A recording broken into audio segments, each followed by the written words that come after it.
E nós vamos mais uma vez abrir a Bíblia agora em Marcos, capítulo de número 2. Vamos ler a partir do versículo de número 23 até o versículo 28. O texto, os versículos que iremos ler agora, meus irmãos, eles narram a quarta de 5 controvérsias que aconteceram entre os fariseus e Jesus e que são mencionadas aqui, que são descritas nos capítulos 2 e 3 de Marcos. O primeiro conflito, nós meditamos a respeito dele algumas semanas atrás.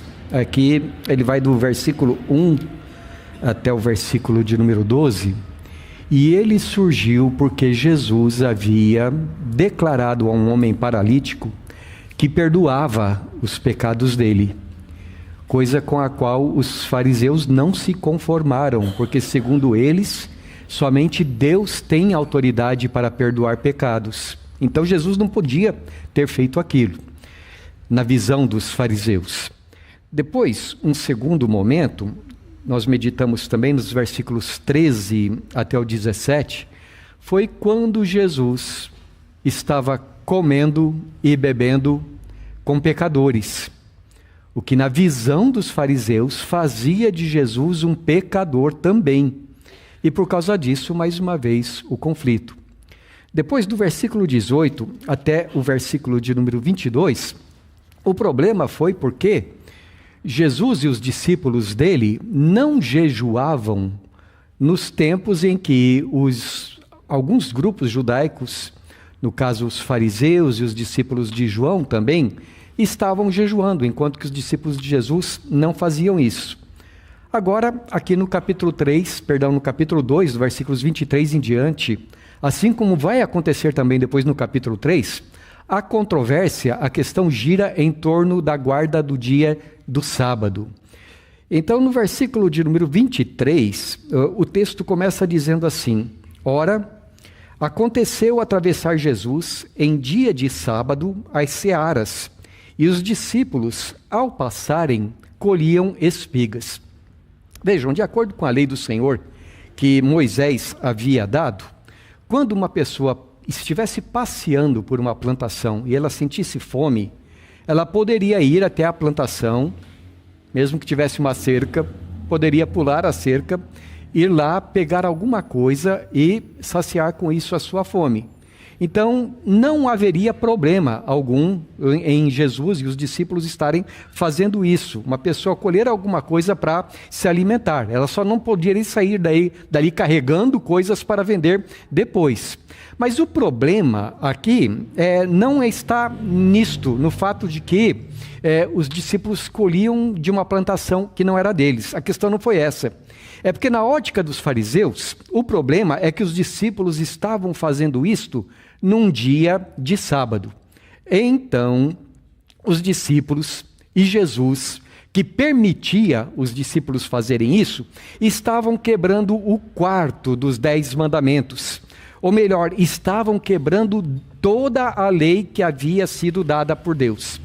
De acordo com a interpretação dos fariseus, as leis também que eles mesmos impuseram, se uma pessoa violasse o sábado, então alguns passos precisavam ser dados.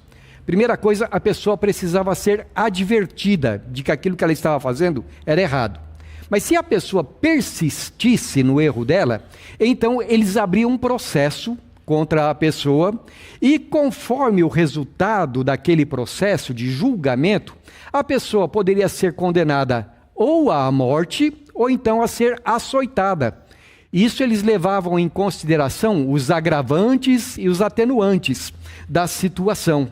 Então é por isso que o texto continua dizendo aqui para nós que a primeira coisa que eles fazem é advertir Jesus. Versículo 24, advertiram-no os fariseus, vê, por que fazem o que não é lícito aos sábados? Quer dizer, é como se eles estivessem dizendo, mas olha, a gente está advertindo o senhor, tá? Se continuar, então nós vamos ter que abrir um processo para tomar uma atitude em relação a isso. Mas a resposta de Jesus, nos versículos 25 a 28, embora tenha contrariado muito os fariseus, a gente pode dizer com todas as letras que foi simplesmente divina. Foi uma resposta de Deus. A primeira coisa que Jesus faz para responder a eles é citar a Escritura. E ele argumenta que, de acordo com a Escritura, estava certo ele fazer aquilo. Isso podia ser feito. Então, versículos 25 e 26 está escrito assim: mas ele lhes respondeu: nunca lestes o que fez Davi, quando se viu em necessidade e teve fome, ele e seus companheiros? Como entrou na casa de Deus, no tempo do sumo sacerdote Abiatar, e comeu os pães da proposição, os quais não é lícito comer, senão aos sacerdotes, e deu também aos que estavam com ele. Nesses dois versículos, meus irmãos, o Senhor Jesus está citando o primeiro livro de Samuel, capítulo 21, que conta para nós a respeito de um tempo em que Davi ainda não era rei de Israel. E Davi estava fugindo das perseguições de Saul. Num determinado momento, ele foi até onde ficava o tabernáculo e veio ao encontro dele o sacerdote Aimeleque, que era pai de Abiatar. E só que Jesus disse que aconteceu no tempo de Abiatar, porque Abiatar também era sacerdote naquela época. E Abiatar depois foi um grande auxiliar de Davi, quando Davi tornou-se rei. Então Jesus diz que no tempo do sacerdote Abiatar, o Senhor, o futuro rei Davi, ele veio até o sacerdote e pediu auxílio para ele. Tanto que o sacerdote deu para ele dos pães sagrados. Os pães que ficavam ali no altar de Deus, na presença de Deus, são chamados aqui pães da proposição, e somente os sacerdotes podiam comer. Agora, veja, o ponto de Jesus é que, apesar da aparência, Davi não estava quebrando a lei de Deus quando ele comeu o que não deveria comer de acordo com a lei, porque Davi teve necessidade. Então ele está dizendo aqui que Davi não somente não quebrou a lei por causa da sua necessidade, mas também porque ele teve permissão do sacerdote. Mais ainda, o sacerdote, que era o responsável pela administração da lei, ele é quem deu aqueles pães sagrados para Davi, ele quem alimentou o escolhido do Senhor que estava faminto. Então a Escritura, o argumento de Jesus é esse: a Escritura não condenou Davi quando ele teve necessidade, e também não condenou o sacerdote quando ele teve necessidade. Em outras palavras, ou como ele diz lá no texto de Marcos, vocês não estariam condenando inocentes se conhecessem a Escritura. O segundo argumento de Jesus está no versículo 27, onde o Senhor reafirma a razão de ser do sábado, e coisa que os fariseus, pelo menos aparentemente, haviam se esquecido. Para que existe o sábado? Então Jesus diz assim, e acrescentou: o sábado foi estabelecido por causa do homem, e não o homem por causa do sábado. O sábado foi feito para benefício do homem, e não o contrário. E depois, em terceiro lugar, Jesus conclui dizendo que ele mesmo é o Senhor do sábado. Versículo de número 28. De sorte que o Filho do Homem é Senhor também do sábado. Ao narrar este conflito aqui entre os fariseus e Jesus, o propósito de Marcos, mais uma vez, é ensinar para nós que Jesus Cristo é o Senhor, que ele tem toda a autoridade sobre todas as coisas. Marcos já havia falado que Jesus é aquele que tem autoridade para perdoar os nossos pecados, para nos dar salvação. Marcos também já havia falado que Jesus é aquele que tem autoridade sobre anjos e demônios, que Jesus é o Senhor de todo o universo, que ele é o Filho de Deus. E agora Marcos está também nos ensinando que Jesus é o Senhor do sábado. Aqui, meus irmãos, o Evangelho traz para nós uma história que é representativa de todo o conflito que aconteceu, ou todos os conflitos que aconteceram entre os fariseus e o Senhor Jesus. Todas as objeções que eles faziam em relação a Jesus. De acordo com os fariseus, Jesus era um violador da lei. E se Jesus era um violador da lei de Deus, ele era passível de advertência, processo e eventual condenação. A menos, é claro, que Jesus fosse de fato o Filho de Deus. Uma coisa que eles não acreditavam. Mas, embora eles não acreditassem, Jesus não era o Filho de Deus. Jesus é o Filho de Deus. O que nós podemos aprender aqui nessa história que Marcos está narrando para nós? Primeira, Jesus demonstra aqui que nem ele, nem os discípulos dele estavam violando o sábado, como os fariseus os acusavam. Ao contrário, Jesus guardava o sábado. Assim como Jesus guardava os 10 mandamentos. E assim como Jesus guardava todos os mandamentos de Deus. Agora, antes de prosseguir, eu preciso fazer um parêntese aqui, não é? Eu estou usando o tempo todo a palavra sábado. Mas na mentalidade ocidental, muitas vezes quando a gente usa a palavra sábado, Shabat, né? Em hebraico, as pessoas pensam assim de acordo com o nosso calendário, né? Sábado, o que é? Aquele dia que vem depois da sexta-feira. No entanto, na mentalidade dos escritores antigos, dos judeus antigos, não era essa a ideia principal que a palavra queria transmitir. Vocês sabem que a palavra sábado quer dizer, na sua raiz, quer dizer descanso. É assim, é um conceito de dias da semana que envolve o mandamento de Deus. 6 dias você trabalha, o 7º dia é sábado, é o dia de descanso. É só isso que quer dizer. Bem, depois que Jesus ressuscitou, nós lemos que os primeiros discípulos de Jesus, que eram judeus também, ao invés de se reunirem no sábado, o 7º dia da semana, como faziam os demais judeus, uma vez que Jesus ressuscitou no primeiro dia da semana, eles começaram a se reunir no primeiro dia da semana. É quando se reuniam para a Santa Ceia, é quando entregavam as suas ofertas, e foi assim dali para diante. Então, quando hoje nós falamos sábado, o que nós estamos falando, esse dia primeiro da semana, por ser o primeiro dia que Jesus ressuscitou, esse dia passou a ser chamado de Dia do Senhor, ou domingo, como a gente fala hoje. Então, quando eu estou falando do sábado, seria o nosso equivalente a domingo, não é? Bem, então vamos continuar.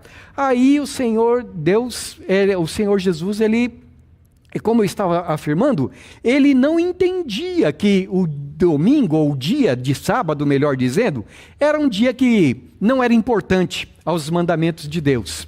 Uma vez uma pessoa perguntou para mim, assim, fui apresentado para uma pessoa e a primeira pergunta que ela me fez, e aí, lá na sua igreja vocês já estão guardando o sábado? E aí vocês já sabem a resposta, né? Eu disse sim, todo domingo nós guardamos o sábado. Por quê? Porque o sábado é o dia de descanso, é o dia de nós estarmos na casa de Deus. Bem, a Bíblia ensina para nós que o sábado, na verdade, o dia de descanso, ele existe desde o começo da criação. No princípio fez Deus os céus e a terra, em 6 dias o Senhor fez tudo quanto existe nos céus e na terra, e no 7º dia descansou da sua obra como Criador. É claro, meus irmãos, que Deus, no sétimo dia, não parou de trabalhar, mas ele descansou da sua obra como Criador, isto é, toda a criação ficou completa. E dali por diante, Deus estava sustentando todas as coisas pelo poder da sua palavra. O tempo passou e muito tempo depois, quando os hebreus saíram do Egito, Deus deu ao seu povo escolhido e ao mundo através deles, através da sua palavra, lá no Monte Sinai, Deus deu os 10 mandamentos. E qual é mesmo o 4º mandamento? Guarda o dia do sábado para o santificar. 6 dias trabalharás e farás toda a sua obra, mas o 7º dia é sábado do Senhor teu Deus. Não farás nenhum trabalho, nem tu, nem os teus servos, nem as tuas servas, nem os teus animais, nem o forasteiro que estiver com você, porque em 6 dias o Senhor fez os céus e a terra, e no 7º dia descansou. Isso é interessante, não é? Quando nós guardamos o dia do Senhor, nós estamos seguindo o exemplo de quem? Do próprio Deus. Ele é o modelo para nós. 40 anos depois, quando Israel iria conquistar a terra prometida, mais uma vez lá em Deuteronômio, Moisés repetiu a lei do Senhor. E aí ele acrescentou uma razão a mais para o povo de Israel guardar o sábado. É porque vocês foram escravos lá no Egito, diz o Senhor. E lá no Egito, quando vocês foram escravos, vocês não tinham descanso. Mas agora o Senhor fez de vocês um povo livre. E vocês não precisam trabalhar como escravos. Agora vocês trabalham 6 dias e o 7º dia vocês vão descansar. E vão dar descanso para todos os seus empregados também. E vocês vão dar descanso também até para os seus animais. E a cada 7 anos havia um sábado que era para a terra toda. E aí, a cada 49 anos havia um ano do jubileu, que eram 7 sábados, e que todo mundo deveria descansar, e os escravos deveriam ser libertados, as dívidas deveriam ser canceladas.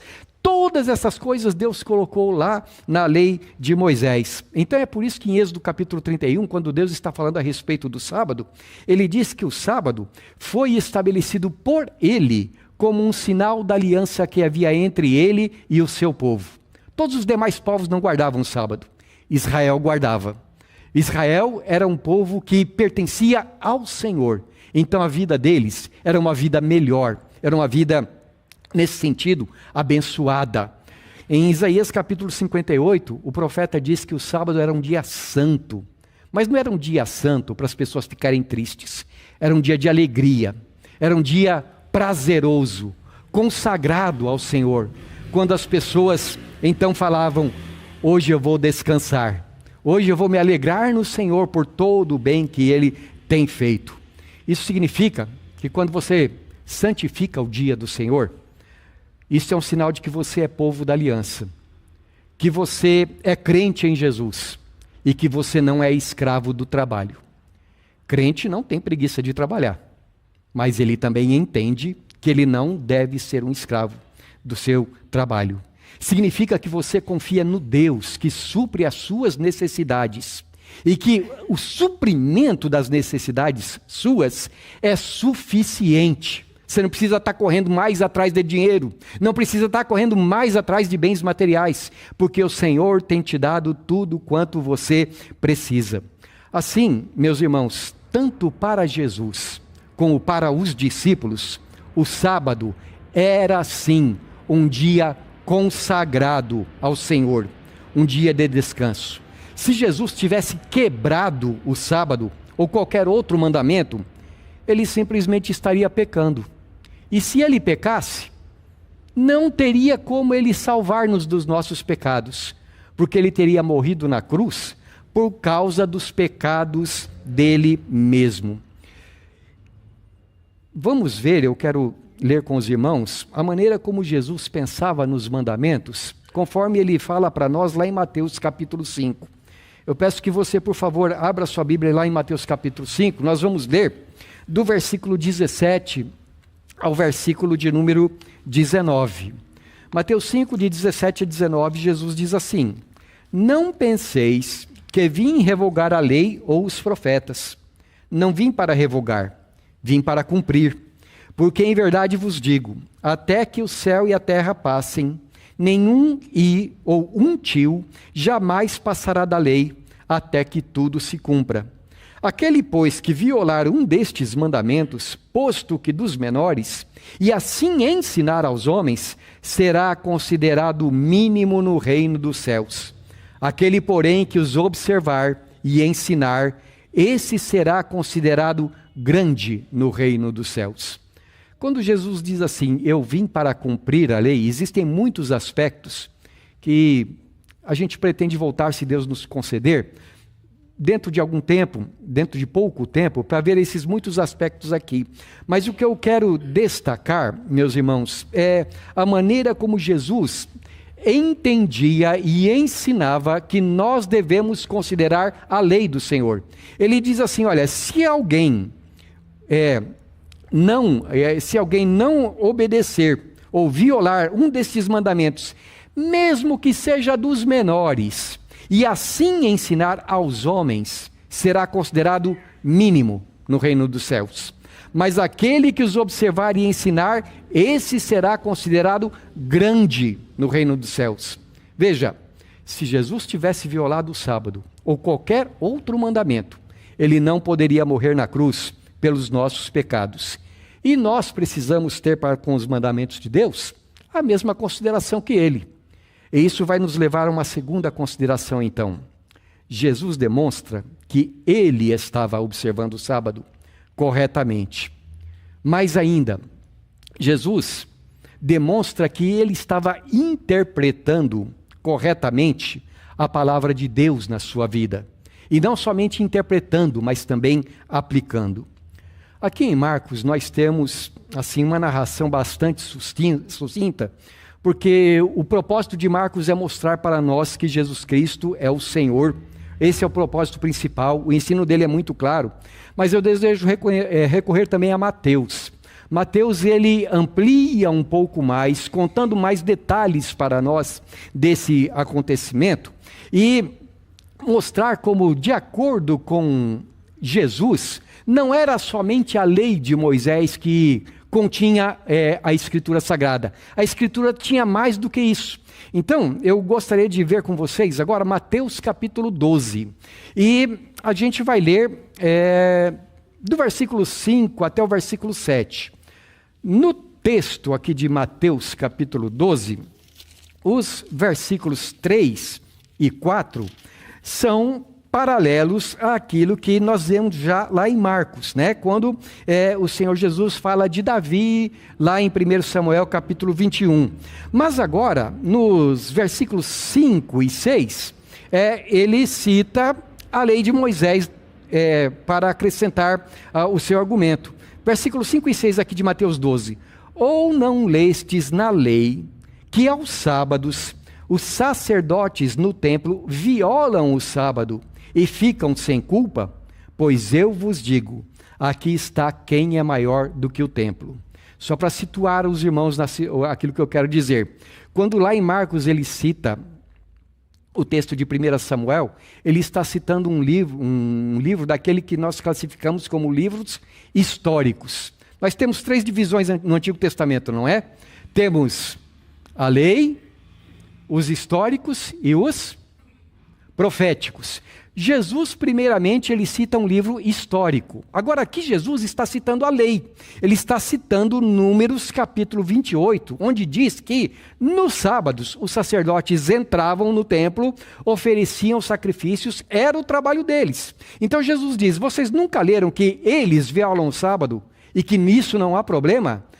O que ele está dizendo está certo eles fazerem isso, né? E depois Jesus, no versículo de número 7, ele faz uma terceira citação, uma citação do profeta Oséias. E não é a primeira vez que ele faz isso aqui em Mateus, né? Quando ele cita Oséias capítulo 6, versículo 6. No versículo 7, Jesus diz assim, mas se vós soubesseis o que significa misericórdia quero e não holocaustos, não teríeis condenado inocentes. O que eu quero dizer com isto? É que Jesus aqui está citando um texto de cada divisão do nosso Antigo Testamento. Ele reúne a lei, os profetas, os históricos e diz assim, olha, vocês nunca leram isso aqui? Nunca leram aqui nos profetas? Nunca leram aqui na lei? Nunca leram aqui nos históricos? Se vocês lessem direito, se vocês aprendessem o que a Bíblia diz, vocês não estariam condenando inocentes. Há várias coisas aqui, meus irmãos, que a gente pode perceber. Os irmãos sabem que os fariseus citavam muitas vezes as Escrituras. Só que eles citavam do jeito deles. Isso me faz pensar numa outra pessoa que citou a Escritura do jeito dele também, não é? Está escrito, aos teus anjos dará ordens a teu respeito para que teus pés não tropecem em alguma pedra. Quem foi que falou isso? Citando o Salmo 91. Satanás. E Satanás, quando foi falar lá com Eva no jardim do Éden, também não citou a palavra de Deus, só que do jeito dele. Isso deve fazer com que nós atentemos muito. Jesus, ele não isolava um texto do resto da Escritura. Quando ele interpretava a Escritura como um todo.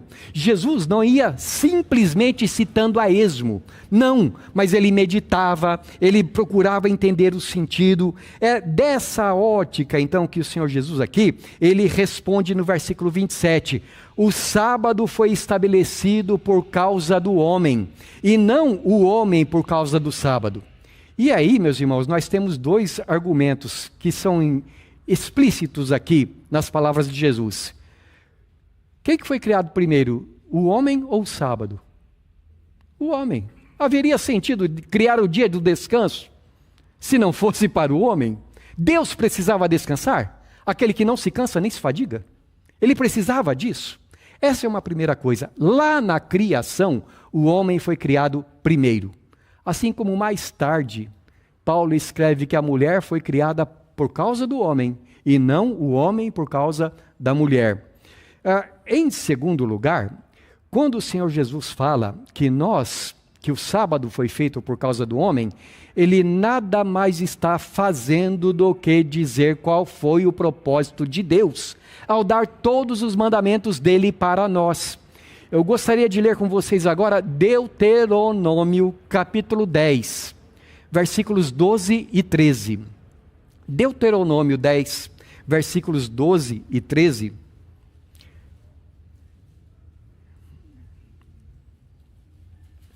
Diz assim: agora, pois, ó Israel, que é que o Senhor requer de ti?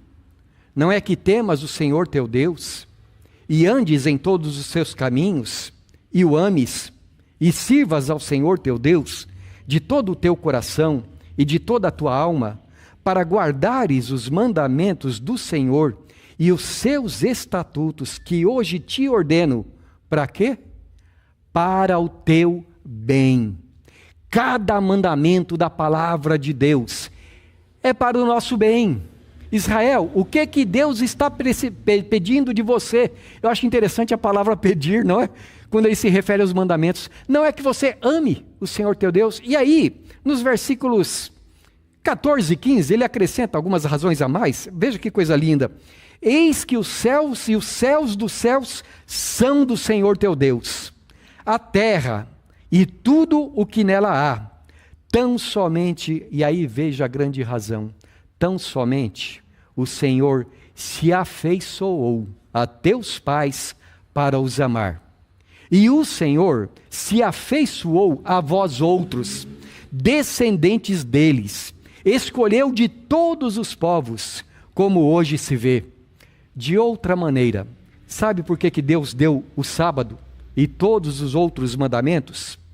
Por amor, para o nosso bem. Eu não estou dizendo, meus irmãos, que esta é a única razão pela qual Deus nos deu seus mandamentos.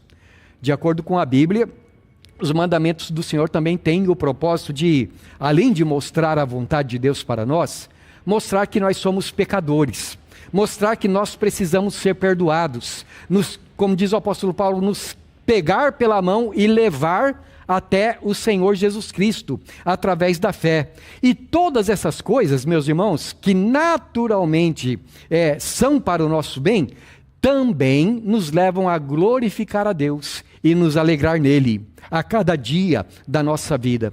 Agora, por que Deus disse para Israel que eles deveriam guardar os seus mandamentos? Por que ele diz aqui que é justo? Por que devemos amar a Deus? Porque ele nos amou primeiro. Porque ele fez tudo de bom para nós. Só que os fariseus inverteram as coisas. Eles já não acreditavam mais que o sábado foi feito por causa do homem, mas que o homem foi feito por causa do sábado. Então a vida deles era uma coisa cheia de obrigações em todos os mandamentos. Era aquele terrível fardo que eles deveriam suportar se eles quisessem herdar a vida eterna.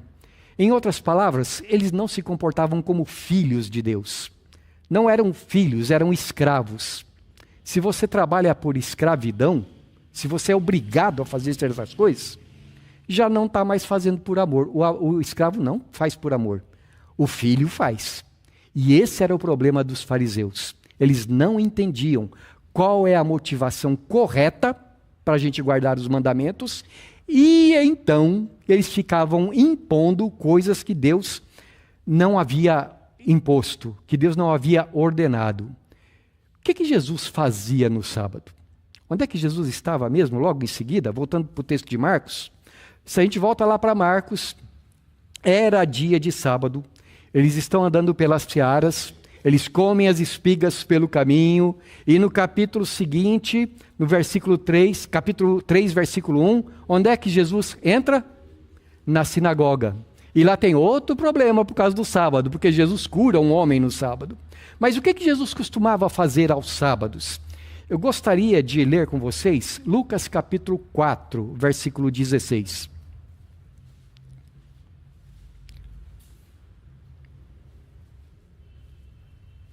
Indo para Nazaré, onde fora criado, entrou num sábado na sinagoga, segundo o seu costume, e levantou-se para ler.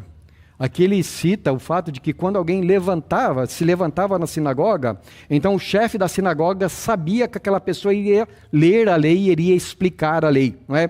Mas o que eu quero destacar é que ele diz assim, num sábado na sinagoga, segundo o seu costume. Quer dizer, Jesus valorizava o dia do Senhor, ele santificava o dia do Senhor, e ele, nos dias de adoração, estava lá adorando. Só que Jesus não fazia por obrigação, Jesus fazia por amor. Tudo que Jesus fazia era por amor. Terceiro, Jesus termina, ou ele conclui dizendo no versículo 28, Jesus Cristo, ou ele diz, o Filho do Homem é Senhor do sábado. Eu acho essa uma afirmação muito corajosa, porque de acordo com o Antigo Testamento, quem é o Senhor do sábado? Deus. E quando Jesus diz, o Filho do Homem é Senhor do sábado, das duas uma. Ou ele está cometendo uma loucura muito grande, ou uma blasfêmia muito grande, ou então ele sabe o que ele está falando. E nós sabemos pela palavra de Deus, meus irmãos, que em Cristo habita toda a plenitude da divindade. Então, quando Jesus reivindica ser o Senhor do sábado, o que ele está dizendo? Eu sou o dono do sábado, eu criei o sábado, eu digo como é que tem que ser feito, eu sou o Senhor de todas as coisas. Porque Jesus tem toda a autoridade sobre tudo, nos céus e na terra. Ele tem toda a autoridade sobre cada ser humano. Ele tem autoridade sobre as Escrituras. Ele vai mostrando gradualmente, e gradualmente os seus discípulos vão percebendo, embora de modo assim, como eu estou dizendo, gradual, mas de uma maneira firme, de uma maneira certa, quem é aquele que está diante deles. Aquele que mais tarde iria morrer na cruz pelos pecados dos seus seguidores, é aquele que, a respeito de quem o centurião romano disse, verdadeiramente este era o Filho de Deus. E então eles vão aprendendo a respeito da lógica dos pensamentos de Jesus. Eles, através da vida pura e santa de Jesus, através das boas obras que Jesus praticava, eles vão entendendo cada vez mais claramente que Jesus Cristo é o Senhor. E agora, meus irmãos, eu gostaria de tocar em algo que é um mistério para nós. Um mistério a respeito do qual nós cantamos muito apropriadamente em alguns hinos. E esse mistério, ele tem dois aspectos. Primeiro, diz respeito à incredulidade dos fariseus. Irmãos, esses homens liam as Escrituras. Estudavam, meditavam. Havia debates entre eles a respeito da lei. mas não entendiam. Como diz o apóstolo Paulo na sua primeira carta aos Coríntios, na segunda carta aos Coríntios, até aquele tempo, quando eles liam Moisés, estava colocado um véu. E eu fiz assim, mas não era nos olhos, não, era no coração, diz o apóstolo Paulo. É colocado um véu em seus corações, de modo que eles não entendem aquilo que eles estão lendo. Agora, quando alguém se converte ao Senhor, continua o apóstolo Paulo, então o véu é tirado e ele passa a compreender. Eu gostaria de contrastar isso com o que está escrito aqui em Marcos, no capítulo 3, versículo de número 5. Deus concedendo, voltaremos a esse texto no próximo domingo, mas no versículo 5, Jesus está na sinagoga, cercado de fariseus, e aí então, ali há um homem para ser curado, e versículo 5 diz assim: Jesus, olhando-os ao redor, indignado e condoído com a dureza do seu coração, disse ao homem: estende a mão. Estendeu-a e a mão lhe foi restaurada. O que eu quero destacar, meus irmãos, dureza de coração. O problema do ser humano não está aqui. Está aqui. O problema não é entender o que a Bíblia diz. O problema é crer naquilo que a Bíblia diz. Mas quando uma pessoa é convertida, o véu é tirado, ela passa a entender o Evangelho. E ela começa a se perguntar, mas está tão claro aqui, como é que eu não vi isso antes? É porque havia um véu no coração dela. Havia uma cobertura que não permitia entender as Escrituras. Como é que alguém entende então? E aqui está o segundo mistério. Se a natureza humana é desse jeito, como é que os discípulos creram?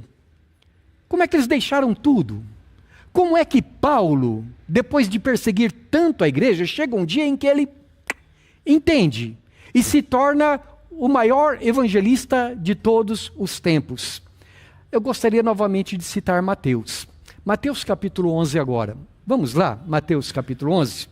Nós vamos ler do versículo 25 até o versículo de número 27. Mateus 11, de 25 a 27. Está escrito assim: por aquele tempo, exclamou Jesus: graças te dou, ó Pai, Senhor do céu e da terra, porque ocultaste estas coisas aos sábios e instruídos e as revelaste aos pequeninos. Sim, ó Pai, porque assim foi do teu agrado. Tudo me foi entregue por meu Pai. Ninguém conhece o Filho, senão o Pai. E ninguém conhece o Pai, senão o Filho, e aquele a quem o Filho quiser revelar. Sabe quando é que uma pessoa crê em Jesus? Quando Jesus quer que ele creia. Quando Jesus abre os olhos dessa pessoa. Em outro lugar, em João capítulo 6, Jesus diz assim: ninguém pode vir a mim se o Pai que me enviou não o trouxer. Se uma pessoa vai ao Pai, é porque Jesus mostrou. Se uma pessoa vai ao Filho, é porque o Pai revelou. O Pai e o Filho trabalhando juntos, para que alguém possa crer. Por que que os homens não creem? Por causa da dureza do seu coração. Por isso, os homens são indesculpáveis. Mas por que outros creem? É porque Deus, na sua graça, abre os olhos deles. Agora aqui está o mistério. Por que Deus abre os olhos de alguns e não abre de outros? Por que que Deus escolhe alguns, mas passa por cima de outros? Não sei. E é por isso que vocês e eu cantamos: não sei por que de Deus o amor a mim se revelou. Porque Jesus na cruz, o Salvador na cruz me resgatou. Mas eu sei de uma coisa. Eu sei em quem tenho crido. E estou bem certo de que Ele é poderoso para guardar o meu tesouro até o dia final. E embora seja um grande mistério, o que nós fazemos então? Adoramos aquele que nos salvou pela sua graça somente. Vamos concluir, meus irmãos, a nossa meditação de hoje. Vê, dizem os fariseus, teus discípulos fazem o que não é lícito no sábado. Falta de entendimento espiritual, irmãos. Legalismo humano, legalismo carnal. Para não dizer, usando a linguagem de Tiago, legalismo diabólico. Condenavam inocentes. Esta semana eu li algo que eu achei muito interessante, dizia mais ou menos assim: tome cuidado, o comportamento religiosamente aceitável é só máscara para o farisaísmo. Quando você achar que você faz tudo direitinho e que os outros fazem errado, presta atenção. Jesus e os discípulos amavam o sábado e amavam todas as Escrituras e ensinavam a interpretar e a aplicar na vida corretamente as Escrituras. E Jesus, acima de tudo, ele tinha um entendimento supremo que todas as Escrituras convergiam para ele. Quais as aplicações disso para nós, meus irmãos? Primeira, se você não crer em Jesus, você nunca entenderá as Escrituras. Para que você entenda o que a Bíblia diz, primeira coisa, você precisa crer no Senhor. E quando eu digo crer, eu não estou falando assim de um assentimento meramente intelectual. Isto é, na cabeça da gente, a gente fala, eu creio em Jesus. A gente vê nos evangelhos, e como diria Tiago também, você crê em Deus? Faz muito bem. Só que até os demônios creem e tremem. Não é isso que a gente vê aqui em Marcos? Os demônios temendo e tremendo diante de Jesus, porque eles dizem, eu bem sei quem és, o Santo de Deus. Não é? Então, quando eu falo de crer, não é aqui, na cabeça. O que eu estou falando é crer de tal modo que o coração seja transformado, que a vontade seja transformada, que Jesus se torne o Senhor da nossa vida. Não estou falando de ser alguém que faz uma profissão de fé, embora isso seja muito importante, é claro, mas é mais do que isso. É confiar a Jesus a sua salvação, é confiar somente nele para a vida eterna, e não nas nossas próprias obras. Reconhecer que Jesus Cristo é o Senhor, mas não assim, como um slogan denominacional para orações de poder. Não se trata disso. Justamente ao contrário. Falar que Jesus é o Senhor como a maior realidade que existe no universo. Saber que diante dele todo joelho se dobrará e toda língua o confessará. É fazer dele o meu Rei, o meu Senhor. Segunda aplicação, buscar em Jesus e buscar de Jesus o entendimento a respeito das Escrituras. Veja, Jesus citou a lei, os proféticos, os históricos. Jesus diz que ele é o cumprimento de toda a palavra de Deus. E os escritores do Novo Testamento, tudo o que eles dizem é que Jesus é o que cumpre o Antigo Testamento. Jesus é o centro de tudo. Jesus é o autor de tudo. Jesus é o que interpreta corretamente tudo. Então o que nós precisamos fazer? Senhor, ilumina os meus olhos, para que eu contemple as maravilhas da tua lei. O crente entende que a lei do Senhor é uma coisa maravilhosa, e não um peso. Não é uma obrigação. Bem-aventurado o homem que tem o seu prazer na lei do Senhor. E na sua lei medita de dia e de noite. Então, é pedir a Jesus, mas pedir, Senhor, me dá um coração quebrantado diante da tua palavra. Que eu não tenho um coração duro. Senhor, Se eu contemplar a vaidade no meu coração, o Senhor não me ouvirá. Então, que o meu coração seja sensível. Terceiro, amar as Escrituras e praticar as Escrituras. Eu tenho conhecido algumas pessoas que argumentam mais ou menos assim: olha, a Bíblia diz que Deus não quer um culto hipócrita.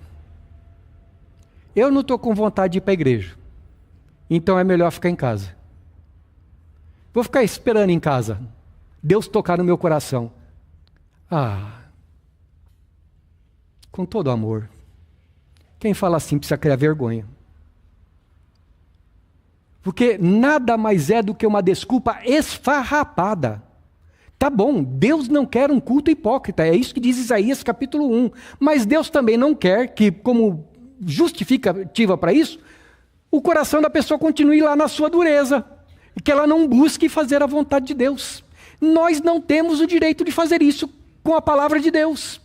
Um dia nós vamos prestar contas a Deus. Então, é melhor a gente não ficar inventando, não é? Desculpas. Aquele que realmente pensa assim, ele deveria era temer e tremer diante da palavra de Deus. E dizer: Senhor, tem misericórdia de mim, porque eu não quero te cultuar. Porque eu não quero estar com o povo que o Senhor ama. O povo com quem o Senhor, ao qual o Senhor purificou com o sangue de Jesus. Eu não quero, eu prefiro ficar em casa. Também eu tenho conhecido pessoas, na realidade uma pessoa só, Tequinha e eu. Essa semana eu perguntei para ela: lembra, amor? É que faz dezenas de anos, né, Tequinha? E ela não conseguiu lembrar. Mas uma pessoa que nós amávamos muito, que desejávamos ajudar, e essa pessoa andava na dureza do seu coração, e então um dia ela argumentou assim com a Terezinha: olha, eu compreendo a dureza do coração do faraó.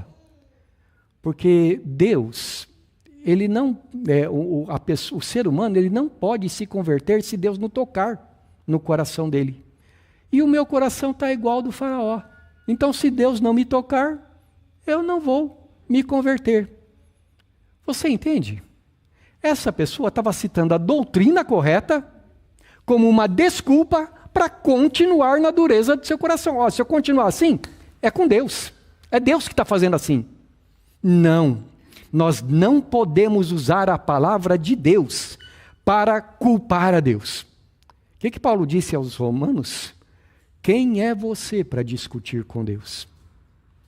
Então nós precisamos, se estamos com o coração endurecido, clamar a Deus: misericórdia, Senhor, muda o meu coração, porque no dia em que Deus julgar os segredos de todos os homens, diz a palavra, ninguém terá desculpas diante dele. Se o nosso coração é duro, é porque o coração é duro mesmo. E aí, vamos prestar contas. Agora, se o coração se converte, é Deus que fez. Então precisamos pedir a Ele. Precisamos nos humilhar na presença de Deus. Mas se alguém tem o coração duro e vai ao Senhor, Jesus diz assim: todo aquele que vier a mim, de maneira nenhuma lançarei fora. Buscar-me-eis e me achareis, quando me buscardes de todo o vosso coração. Não endureça o seu coração. Clame ao Senhor, busque, porque Ele é o Senhor de todas as coisas. Amém.